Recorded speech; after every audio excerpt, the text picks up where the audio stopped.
so nice to have live music. So this month's theme in the Centers for Spiritual Living has been about self-care. And if you've been reading the Science of Mind magazine this month, it's all about self-care. And self-care is really not up for debate, is it? Right? I tried. You tried. Self-care is an essential ingredient to our overall well-being. Oops, I'm losing my ear here. We rarely prioritize deep and genuine self-care. But did you know that we're meant for wholeness? Yes. And that means an integration. It means an integration of our whole self into a balance that enhances our inner life with an outer expression. The other day I read from Ernest Holmes. He said, "I believe myself to be of divine importance." I believe myself to be of divine importance. You, each of you, are of divine importance. When I read that, I sat up straighter. I was doing my meditation. I'm like, oh. It made me think about self-care. Like, okay, so am I taking care of this if I'm of divine importance? How can I be a clear divine channel? How can I raise my vibration? Do you ever ask yourself that? How can I do better? Right. So are you willing to be your best self and to learn tools to how to support you in that? Well, it takes some fitness. Well, I'm not just talking physical fitness, but it's also mental fitness and spiritual fitness, which is what I'm going to talk about today. It's about the Trinity Waltz. What the heck is that? Well, I come from a professional dance background, as many of you know. I was a choreographer, professional dancer, artistic director. That was my whole life from probably age 6 till I retired, probably 42. And I love the idea, as I grew and evolved spiritually, I realized that there were really 3 parts to our beingness: the body, the mind, and the soul, or the spirit. So I created this idea, this program called the Trinity Waltz, where I teach people how to rejuvenate their body, how to create a centered mind, and how to have an inspired soul or spirit. To awaken fully to this thing called life. So why a trinity? Well, the definition of a trinity, as you may know, is a group of 3, right? The state of being threefold or triple, a trilogy, the triune nature, a trio. And in dance, the triplet step is the waltz. 1, 2, 3, 1, 2, 3, 1, 2, 3. Have you ever done the waltz, or you wished you could do the waltz? It's a beautiful, easy, lilting step. It's a very wonderful step to learn. There's also the Blessed Trinity, the union of the Father, Son, and Holy Ghost in the one Godhead, or the threefold personality of the one divine being. So what is our personal trinity, I believe, is, as I said, the body, mind, and soul, or spirit. And think about in geometry, a triangle is equilateral. Its 3 sides are equal in length. They're congruent, they're balanced. So, is my trinity balanced? Am I balanced in my body thinking, my mind thinking, my soul? So today we're going to look at that, how we can support those 3 aspects of our beingness so that we can do the Trinity Waltz and not step and trip over ourselves. Oh. So our founder, Ernest Holmes, in The Science of Mind said, "I am a spiritual being operating through consciousness and experiencing body." You may have heard before, I am not my body. My body is what I have. It is not what I am. The body I wear, he says, is intelligence, clothing me with a vehicle of accomplishment. The works of my consciousness, my hands, my efforts are the outlets to which I release the one mind into form. I now accept the responsibility of knowing myself as the mind of God in action. I am of divine importance. So how do we nurture our own Trinity of being? So we're going to look at each of those areas, and I want you to call out to me so we all can hear it, and maybe you'll get some insights in like, oh yeah, I could do that more often. So what are some things what are ways of self-care that you do for the body? Just call it out. Rest. Walking, exercise. Nature. Brush my teeth. Brushing my teeth. Getting a facial. Drinking water. Yeah.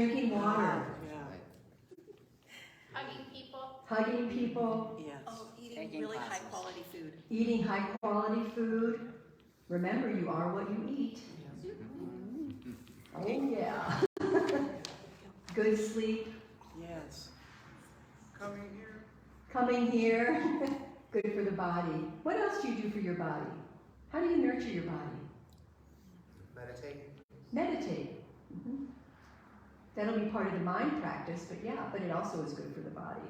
Listen to it. Breathe. Listen to it. Dance with music. Dance, move, yeah. Being physical, moving, dancing. Right, all of those things. So how about we make a decision right now to rethink what we put in our body in terms of food or drink and our exercise level. Like, maybe I could walk another block today. What if we just made that decision right now? If there's some part of your daily routine that you could maybe make a better choice. And I have a thing that I do sometimes when I'm going to be eating something or drinking something. Does this choice support my wholeness? That's a really good one. Is this choice life-enhancing? Because we're always a choice. We're always a choice. You know, it's kind of funny. Yesterday, my husband and I really eat very well. We eat a lot of vegetables, and we eat really well. And yesterday, he brought home some carrot cake. It's a vegetable. It's a vegetable. Well, it is a vegetable. So as we were eating it, he said, well, at least it sounds like a vegetable. It sounds healthy. That's what he said. At least it sounds healthy. Carrot cake. But let's not trick ourselves too much. So think about your physical body. And what I did in the meditation today was from the book that I'm going to be teaching called The Magic of the Soul. And one of his meditations was about the body. That we take time to meditate on our body and thank it. After every yoga class I teach, I tell my students to thank your body. Just silently. Just do that right now. Thank you, body. Just silently. Because your cells hear that. Your cells hear all the thoughts that go through our head. So we want to pay attention to what we're saying to it. So I have a little thing we're going to do after the body, mind, and soul is I praise my body, I raise my body in the name of love. And we'll do that 3 times together. So open your hands if you would like. I praise my body, I raise my body in the name of love. Again, I praise my body, I raise my body in the name of love. One more time. I praise my body, I raise my body in the name of love. And just stay there for a moment. Take a deep breath. And again, just thank your body. Bless your body, every cell, every fiber, every muscle, every tissue, every bone, every organ, every action, every gland. Thank you, body. Feel it. That's your truth. Wholeness. And you can relax. And just notice how that feels. I feel a little tingly. So then we think about the mind. And Ernest Holmes calls individual consciousness, our individual consciousness, the mental atmosphere. So what mental atmosphere are you bringing to your space today? Because our mental atmosphere is what we are projecting because it's what we're thinking, right? So the science of mind philosophy is grounded in the power of our spiritual beingness and an understanding that you are a human having an experience. You are having a human experience. Your mind has a great influence on how you get to experience this thing called life. So as we start to learn how to unlock abilities to create our ideal life experience, we also have to take action, right? In order to experience something. And there's no controversy this day and age about the power of our mind. There are thousands of books about it. There's thousands of teachers that are talking about the power of the mind. It's nothing new. But by training and feeding our mind with creative thoughts, we build and strengthen that body, mind, and soul trinity. However, to unlock the mind's full potential, we have to take some steps. We think, we have feeling, and we have action. An example of this is you can't think about going to work in the morning and expect your thoughts to take you there. Right? It doesn't work that way. As much as our thoughts are important to experience, action is also important. In spiritual mind treatment, we call it treat and move your feet. So you might get a spiritual mind treatment, or you might have a coaching session, or you might have a counseling session, but you then have to do something to tell the universe or show the universe that you're moving in that direction, leaning in that direction, even if it's a very small step. But it takes some action. So think about it. It's not helpful to just think about self-care without taking a conscious step. I know one thing I did. I was told I needed to drink more water. So I bought a very specific new water bottle that was metal, wasn't plastic. It's 20 ounces, and I put it by my bed, and every morning it's the first thing I have. Now, if I didn't have that there, I wouldn't do it, but it's in front of me, so I see it every morning. So there's different steps we can take to have something there, or a sticky note. Do you ever use sticky notes to remind you to do something? Right. So self-care actually then starts in our mind. And as we think of a certain process, then we can feel an emotion of how it's going to feel. And then it helps us to take action.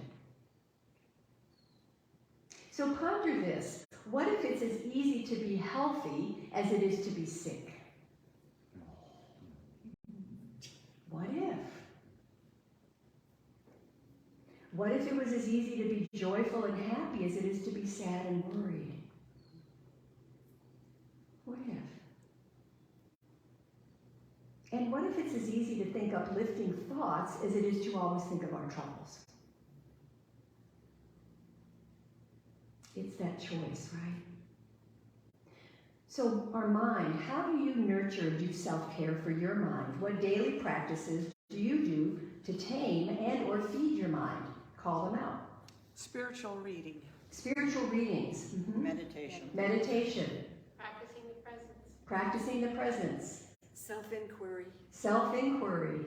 Prayer. Prayer. Journaling. Journaling. Science of Mind magazine. Science of Mind magazine, reading. Chanting for me. Noticing what I'm noticing. Repeating a mantra or an affirmation. Don't those all nurture our mind? Mm-hmm. Right. So do you give your mind deep rest on a regular basis? Think about that. Or is the TV always on?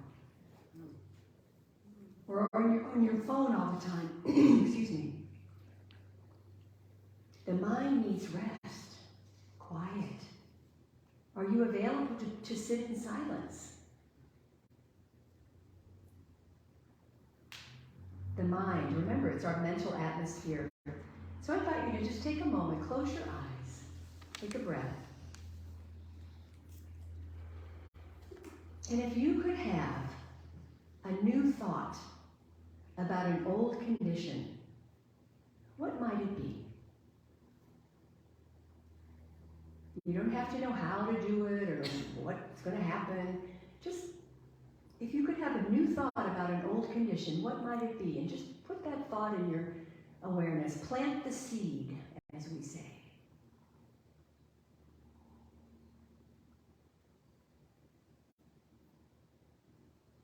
That's powerful. That new thought will impel you to an action. So just give thanks for that thought. And trust. And you can come back. Sometimes it's as simple as that. When I'm in a conundrum, is that a word? Conundrum? I'll say to myself, if I could have a new thought about this thing, what would it be? And I'll just sit quietly and boom, a little, those little light bulbs come on. Sometimes it takes a while, but there's an inner knowing that will show up if you are still enough, quiet enough to allow it to come forward. So Reverend Michael Beckwith said, when you take back your mind, you're no longer victimized by circumstances. You are under the aegis of the qualities of the divine presence. When you take back your mind, you'll automatically love yourself and consequently design for yourself the kind of life you really thrive in. When you take back your mind, you will discover that you are an original blessing and that this blessed state is your essential self. And that's the truth. I praise my mind. I raise my mind in the name of love. Let's do this 3 times together. I praise my mind. I raise my mind in the name of love. I praise my mind. I raise my mind in the name of love. One more time. I praise my mind. I raise my mind in the name of love. Take a breath.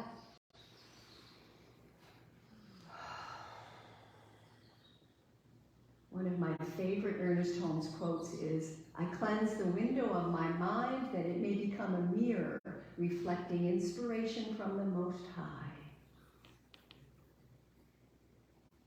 Because when we care for our mind, we're caring for our essential self, our soul, and our body. And relax. And just like our bodies get dehydrated, so too we can suffer from soul dehydration or spirit dehydration. We want to stay spiritually hydrated. So this class I'm teaching, it's a 6-week course called The Magic of the Soul. And it's time to register still if you want. It starts on Tuesday. I'm just going to read a short thing of what Patrick says. The simple message of this book is to be aware of the inner world, your inner world. Practice being alive in your soul. Expect a miracle in each and every moment. Expect magic to happen. Look for it, and you will open to a world of unlimited possibilities. The magic of which this book speaks is not to be confused with magical tricks. The magic of the soul is our true spiritual alchemy. The art of transforming the world of form through the power of spirit. The synonym for magic is presence. And we can recognize and learn to experience the sacredness and spiritual power in every situation we find ourselves in. It's a good exploration. So how do we strengthen our spiritual muscles? How do we get the resilience to navigate this thing called life? Well, we need strong faith, don't we? We need faith muscles, I believe. Strong, consistent spiritual practices and strong inner centers. You know, we have these bookmarks over there that you all have gotten before, and there's a whole list of practices that we offer that you can do, and our principles on the other side. Because when we remember our true source, where we come from, we're strong without any fear of the world. And because I forget sometimes who I truly am by taking care of my spiritual muscles through my daily devotional practices that I do, I feel much more prepared and ready for whatever shows up. I show up so much better now than I used to. And I know many of you have spiritual practices, and if you don't, it's a great time to start. Again, just start somewhere. We have lots of ideas. And remember last week, Reverend Andy, he reminded us of what Jesus said, that I am in this world, but I am not of it. So Ernest Holmes said there's a spiritual body which cannot deteriorate. This spiritual body is already within you, as much as it appears as is recognized. Spiritual perfection always responds to our consciousness, but it can only respond in such a degree as we become aware of it. And it is because of this inward perfection that is so insistent that we maintain a physical body. And because we're individuals, we can, as it were, hang a curtain between our physical life and its spiritual cause. Spiritual realization helps to withdraw the curtain. I am of divine importance. You are of divine importance. So the soul and the spirit inspires our mind with perfect ideas and wisdom. So what are some spiritual techniques you use to strengthen your connection to the divine? Call them out. Sitting by a stream or a river and listening to what wants to bubble up. Sitting by a stream or a river and listening. Ho'oponopono. Automatic writing. Automatic writing. Meditation. Chanting. Listening to music. Listening to music. Singing. Praying. Taking classes. Taking classes. Laughing. So I invite you to, if you don't have the bookmark, there are some over there, so take one home and think about, again, just starting to enhance your spiritual practice, whatever it is. Maybe adding something. Because the soul within us inspires our mind with perfect ideas and true wisdom.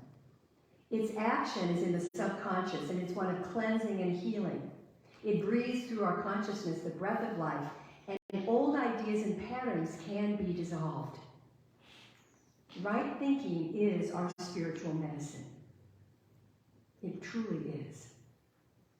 I praise my soul, I raise my soul in the name of love. Let's do that 3 times.